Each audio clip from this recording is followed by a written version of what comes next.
الحمد للہ رب العالمین والصلاة والسلام علی سید الانبیاء والمرسلین وعلی آلہ واصحابہ اجمعین اما بعد فاعوذ باللہ من الشیطان الرجیم بسم اللہ الرحمن الرحیم وَلَا تَقْرَبُوا الزِّنَا صدق اللہ العظیم۔ اور زنا کے قریب بھی نہ جاؤ۔ آج کا جو میرا عنوان ہے وہ ہے نظر کی حفاظت، گھر میں درود پاک کی فضیلت۔ سرکار مدینہ قرار قلب و سینہ، معطر پسینہ، فیض گنجینہ، مصطفیٰ جان رحمت، شب اسرا کے دھولا صلی اللہ علیہ وآلہ وسلم نے ارشاد فرمایا، کنجوس ہے وہ شخص جس کے سامنے میرا ذکر کیا جائے اور وہ مجھ پر درود پاک نہ پڑھے۔ صلو علی الحبیب صلی اللہ تعالی علی محمد صلی اللہ علیہ وآلہ وسلم۔ پڑھیے الصلاۃ والسلام علیک یا رسول اللہ وعلی آلک واصحابک یا حبیب اللہ۔ حضور پاک صلی اللہ علیہ وآلہ وسلم جب کسی سے مخاطب ہوتے اور اس سے گفتگو کرتے تو اس دوران اس کے چہرے پر ہی نظریں گاڑے نہیں رکھتے تھے۔ جب حضور پاک صلی اللہ علیہ وآلہ وسلم خاموشی کی حالت میں ہوتے تو حضور پاک صلی اللہ علیہ وآلہ وسلم کی نظریں جھکی ہوئی ہوتی تھیں، یعنی کہ نیچے ہوتی تھیں، اور حضور پاک صلی اللہ علیہ وآلہ وسلم بنسبت آسمان کی طرف دیکھنے کے زمین کی طرف دیکھتے تھے، اور حضور پاک صلی اللہ علیہ وآلہ وسلم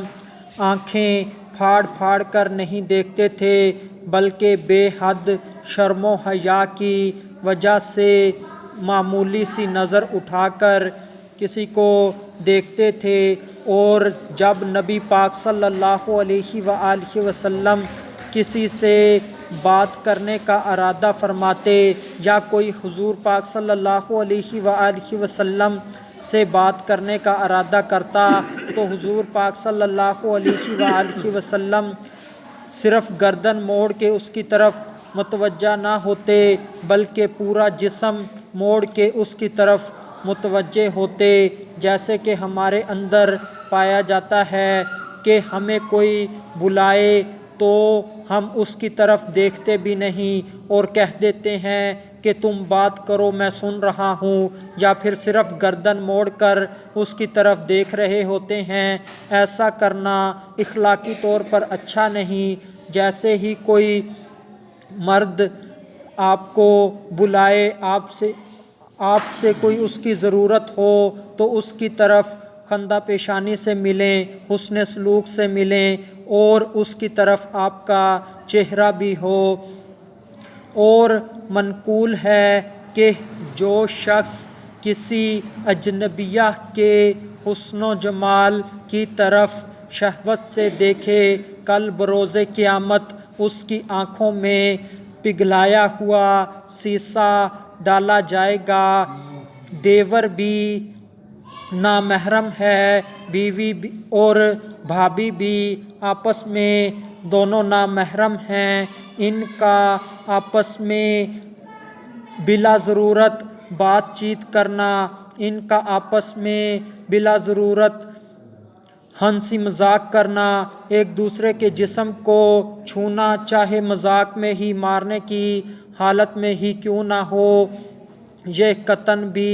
اچھا نہیں ہے۔ اس کے بہت برے نتائج سامنے آتے ہیں، اور اس کے علاوہ دیور اور جیٹھ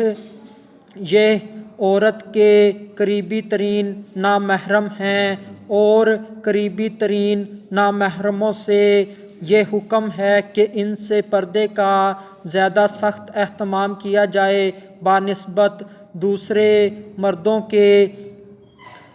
ان دیور اور جیٹھ کو اگر بھابھی بھائی کہہ دے، دیور کو چھوٹا اور جیٹھ کو بڑا بھائی کہہ دے تو اس سے یہ سگے بھائی بہن نہیں بن جاتے، بلکہ اس سے پردہ ویسے ہی کرنا ہوگا جیسے اسلام نے کہا۔ کسی قسم کا ہنسی مذاق نہیں رکھ سکتے اور بلا ضرورت ایک دوسرے سے بات بھی نہیں کر سکتے۔ یہ شریعت کی حدود ہیں اور اسی میں ہی خاندانی بھلائی ہے کہ ان تمام فضول باتوں سے بچا جائے۔